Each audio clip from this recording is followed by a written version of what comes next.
Donc oui, quand j'ai reçu cette invitation, j'ai pour habitude d'accepter en général ce genre d'invitation parce que je trouve que c'est intéressant de débattre de ces questions.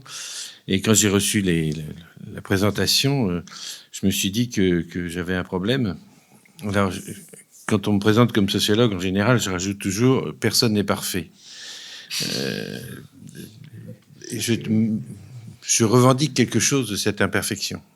Je ne suis ni philosophe, même si c'est ma première formation, ni historien, ni physicien, ni chimiste, ni je ne sais quoi, ni géographe, ni économiste, ni politiste, ni juriste. Donc la sociologie, c'est quelque chose qui est là-dedans et qui touche à tout. Et du coup, cette imperfection a un avantage, c'est qu'on peut parler de tout en essayant d'être rigoureux, mais on peut parler de tout sans se poser la question de savoir si on a un objet propre. Moi, ce qui m'a interrogé, alors il y a des choses qui vont se recouper avec ce qui a été dit, et notamment avec la première intervention. Je me suis interrogé sur le mot art, parce que pour moi, c'est un mot compliqué. D'abord, je l'utilise jamais au singulier. J'ai appris ça d'une sociologue qui a beaucoup travaillé sur le marché de l'art, Raymond Moulin, qui disait, ben non, l'art, je sais pas ce que c'est. Je ne sais pas ce que c'est que l'art. Soit on décide qu'il y a quelque chose de transcendant aux activités artistiques, qu'on appellerait l'art, qui serait dans le ciel pur des idées. Et à ce moment-là, on peut parler de l'art au singulier, mais bon, c'est quand même une position assez idéaliste et quand même pas très défendable sur le plan scientifique.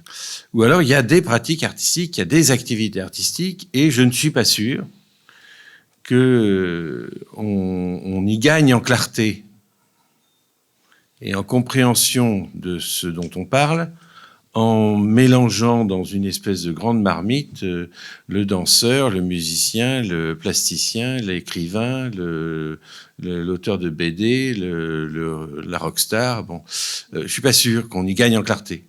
Et je suis pas sûr d'ailleurs que ce qu'on dit en général sur les grandes périodes artistiques ou sur les mouvements artistiques puisse se décliner dans toutes les disciplines artistiques. Et à partir de là, je rajouterai le cinéma pour faire plaisir à notre ami. Je veux dire que je ne suis pas sûr qu'on puisse parler de façon globale des différentes pratiques artistiques. Il se trouve que je viens de publier un livre qui n'a pas été cité, mais peu importe, qui est le résultat d'un travail de recherche que j'ai fait ces 10 dernières années, où j'ai dû me balader dans le Moyen-Âge, dans le Moyen-Âge tardif, disons de la fin du XIIe au début du XIVe, entre ce qui relèverait de l'écriture, ce qui relèverait des arts plastiques et ce qui relèverait de la musique, voire de la danse, je vois aucun rapport entre ces quatre activités artistiques à l'époque. Aucun. Aucun. Je dis bien aucun. Il n'y a aucune idée commune, aucune pratique commune, aucun recoupement, rien. Bon, alors, c'est vrai qu'aujourd'hui, on va y venir, aujourd'hui, c'est plus vrai ce que je viens de dire. C'est vrai au Moyen-Âge, c'est plus vrai aujourd'hui. Parce qu'aujourd'hui, effectivement, en admettant qu'il y ait une certaine profondeur historique, c'est-à-dire, disons, les 30 ou 40 dernières années.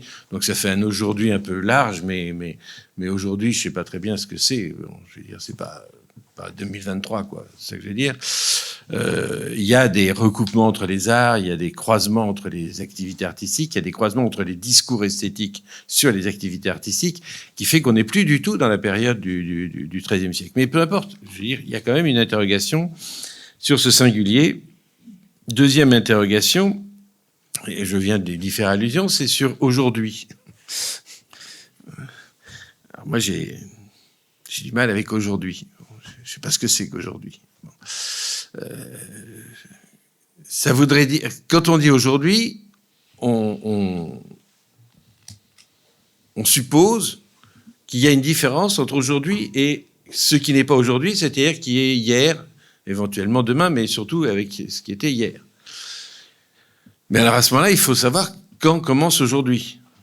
Alors, je disais 30, 40 ans, mais c'est peut-être dans certaines disciplines esthétiques ou artistiques, 100 ans, 150 ans, 200 ans, 300 ans, j'en sais rien. Il faudrait faire une enquête sérieuse, historique, pour essayer de savoir quand commence l'aujourd'hui de la danse, de la musique. Je suis pas du tout spécialiste de ces disciplines, donc je vais pas en parler. Quand commence l'aujourd'hui du cinéma? Avec Méliès, avec les cahiers du cinéma, avec la nouvelle vague, avec je sais pas, le dernier film de je ne sais qui. Bon, je ne sais pas quand commence l'aujourd'hui du cinéma. Moi, j'aurais tendance, mais il se trouve que j'ai 3/4 de siècle et que quand on contemple l'histoire de la hauteur de 75 ans, on se dit, l'aujourd'hui, ça commence quand j'étais jeune, c'est-à-dire la nouvelle vague, les cahiers du cinéma, la fin des années 50. Bon. Mais il y a des gens qui me diront, non, tout ça c'est dépassé, l'aujourd'hui du cinéma c'est bien après. Bon, je veux dire, et moi je suis ouvert, hein, je veux bien, mais qu'on me dise quand ça commence aujourd'hui, je sais pas. Je sais pas quand commence aujourd'hui pour la littérature, par exemple. Je suis pas spécialiste de littérature, je travaille plutôt sur le cinéma et sur la peinture. Mais quand est-ce que ça commence l'aujourd'hui de la littérature? J'en sais rien. Moi, je dirais le nouveau roman, mais tout le monde s'en fout du nouveau roman, plus personne n'en lit aujourd'hui. Donc c'est pas aujourd'hui. Bon, donc c'est quand? C'est Lego roman, c'est Modiano, je sais pas. Bon, c'est une question que je pose. Donc ça veut dire quoi aujourd'hui? Bon. Et puis troisième problème. Alors ça a déjà été abordé. Je vais l'aborder un peu différemment, c'est la question du mot création. Alors, les sociologues ont toujours eu du mal avec le mot création. Bourdieu, il a très vite réglé le problème. Il a dit, moi, j'élimine le mot création. Et puis, il pose d'ailleurs une question, qui est très intéressante dans un texte que je trouve tout à fait intéressant, même si on peut le critiquer par d'autres aspects, qui est un texte paru, je crois, en 1980, qui s'appelle « Qui crée les créateurs ?» Et dans le fond, il pose une question qui est une question sociologique de base. Qui crée les créateurs? Qui est-ce qui crée cette idée qu'il y a des créateurs?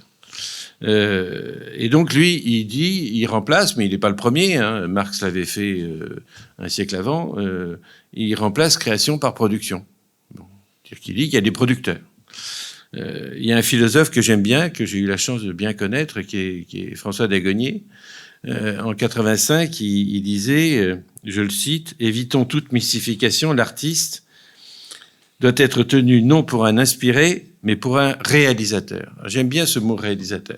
C'est-à-dire que c'est quelqu'un qui réalise, qui donne de la réalité à quelque chose, qui produit quelque chose et qui l'inscrit dans un réel, dans une réalité, en faisant un travail. Et cette idée de travail me paraît essentielle, d'autant plus qu'elle permet, par la même occasion, de réintroduire une dimension qui reste souvent taboue dans les discussions sur les arts et les artistes, c'est la question de l'argent. On dit tout travail mérite salaire. Ben oui, ben comment ils vivent les artistes, hein? Les sociologues se sont intéressés à cette question. 90% des artistes ne vivent pas de leur art. Il faut quand même le dire. Bon, chez les plasticiens, c'est, je sais plus combien, j'ai oublié les chiffres, mais chez les écrivains, je crois qu'il y a 10% des écrivains, même pas 10% des écrivains en France qui vivent de leurs droits d'auteur, etc. Ils vivent d'autres choses. C'est-à-dire que pour faire bouillir la marmite tous les soirs, il faut bien qu'ils fassent quelque chose. Mais ils font pas de l'art, ils font autre chose. Ils font pas de la littérature, ils font pas de la peinture, ils font pas du cinéma, ils font autre chose. C'est-à-dire, ils sont enseignants, ils sont journalistes, ils sont designers, ils sont je ne sais quoi. Bon, ils font de la publicité, ils font des tas de choses. Et puis, quelquefois, il y en a quelques-uns qui vivent grâce au salaire de leur épouse. François de Singly a fait un article qui date un peu maintenant, mais qui je crois, est toujours vrai, qui montre qu'un certain nombre d'artistes hommes, mâles, masculins, je ne sais pas comment on dit, vivent du salaire de leur épouse fonctionnaire. Et enseignante, par exemple. Enseignante, par exemple, entre autres. Mais bon, et donc, il avait fait un travail d'enquête avec des statistiques qui étaient très intéressantes. Mais il faut bien vivre de quelque chose. Bon. Et il y a des très grands artistes dont on sait, peu importe les noms, qu'ils ont vécu pendant 10, 20, 30 ans grâce à la fortune familiale. Bon. Et puis, à un moment donné, ils décollent. Alors, du coup, la famille en récupère parce qu'après leur mort, les tableaux se vendent des millions. Donc, tout le monde récupère. Donc, c'est un investissement intelligent de la part d'un certain nombre de familles. Il faut avoir du nez aussi. Il ne faut pas prendre n'importe qui.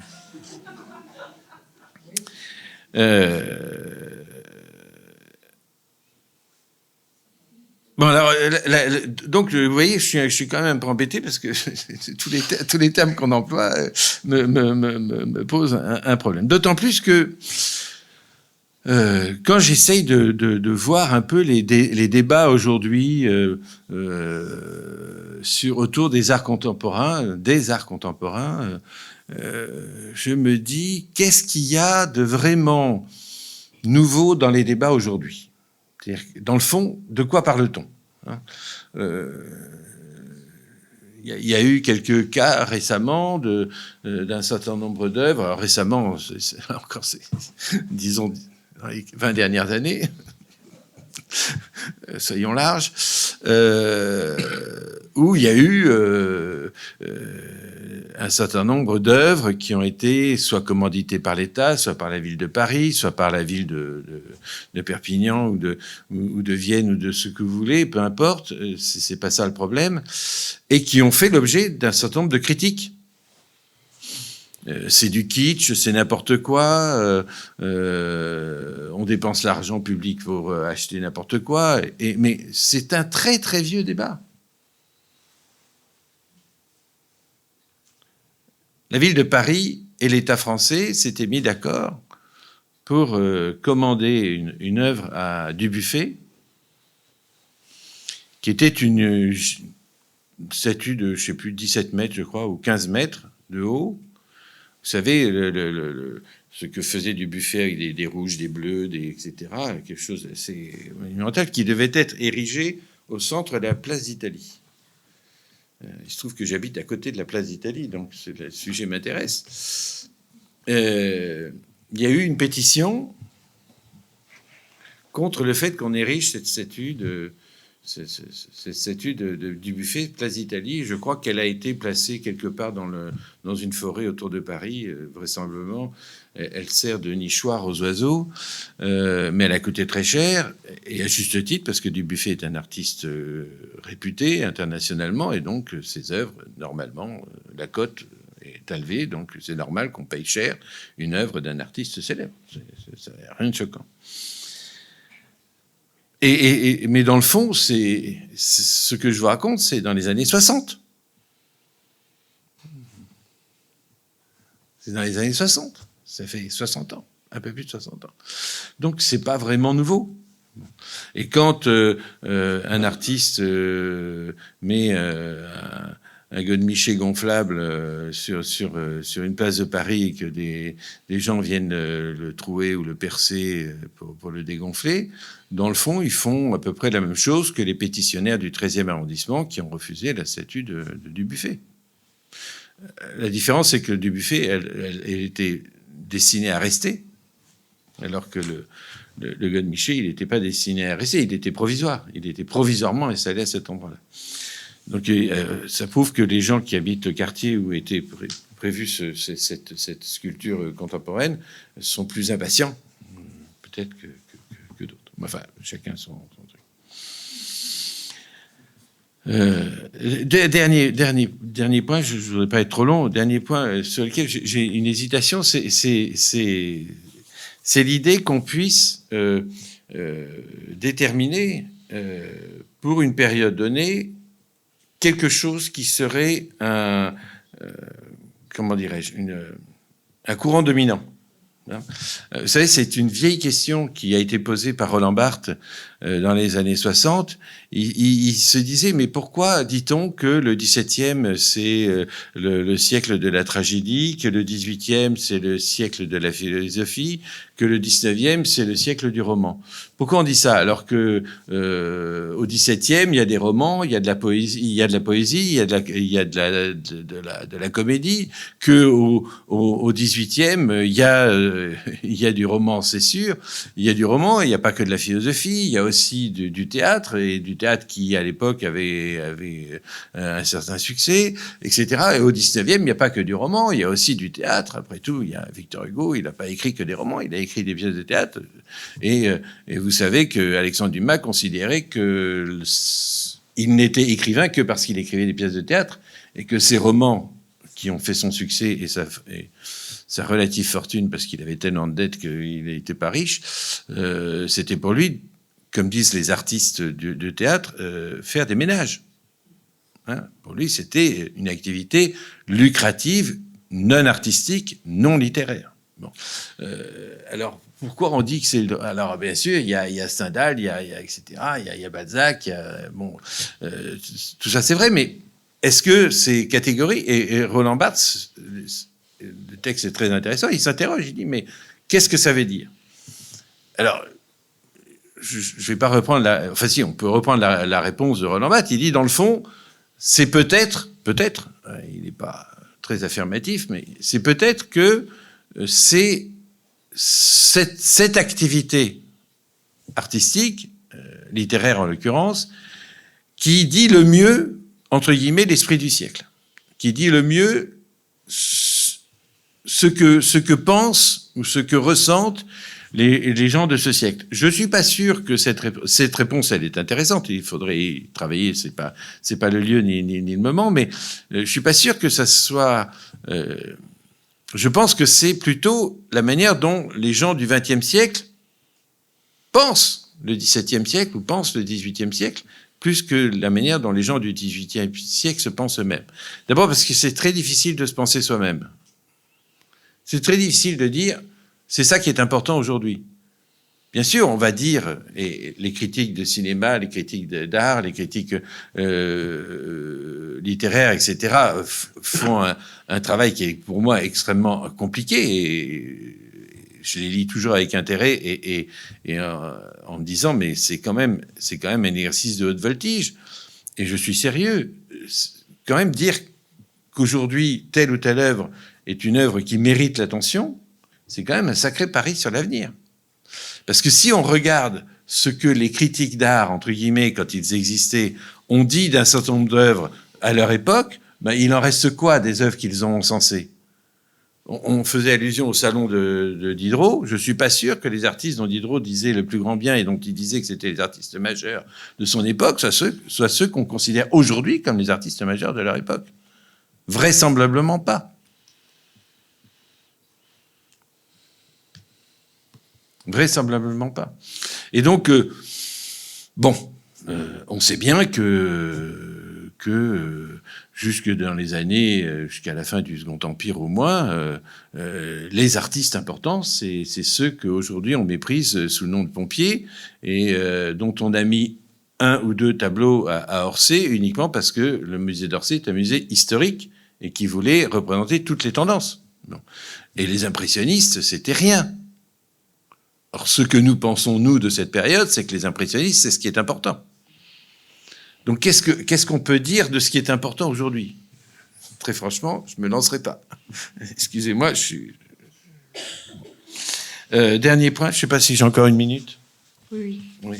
Dernier ou avant-dernier point... L'idée qui est proposée, in fine, dans le document qui nous est proposé, serait qu'il y aurait une dimension, on en a parlé quelques minutes tout à l'heure, il y aurait une dimension thérapeutique faisant allusion à un discours très classique, celui de la catharsis, qui date d'Aristote. Je sais pas, là encore... je suis pas sûr que ça soit spécifique à notre aujourd'hui ou à quelque chose qui serait notre temps présent. Je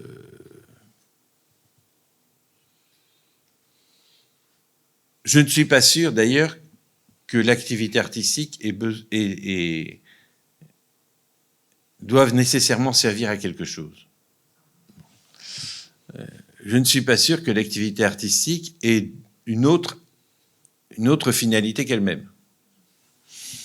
Et à partir du moment où elle n'a pas d'autre finalité qu'elle-même, tout ce qu'elle peut produire, j'allais dire en plus, c'est, comme disait Lacan de la guérison pour la psychanalyse, de surcroît.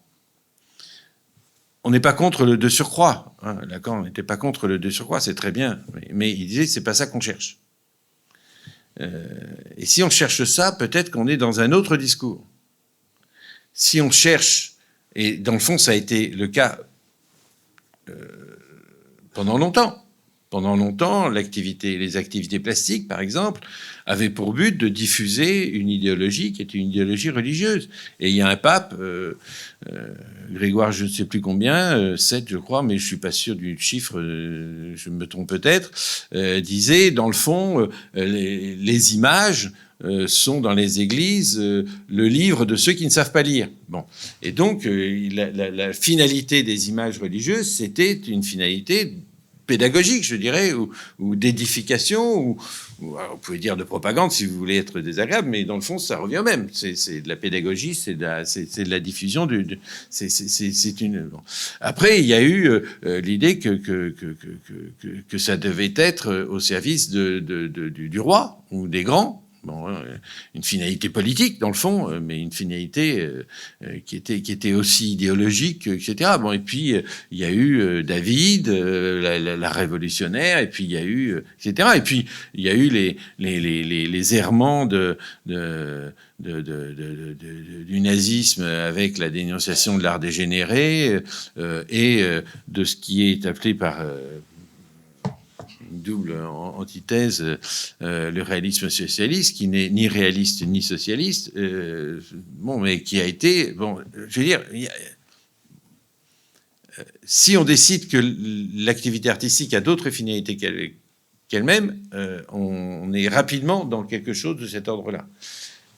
Pourquoi plus thérapeutique qu'autre chose? Que les œuvres d'art produisent des effets. Bon, il y a le syndrome de Stendhal qui est bien connu des gens qui s'intéressent à ça, mais que ça produise des effets, bien évidemment.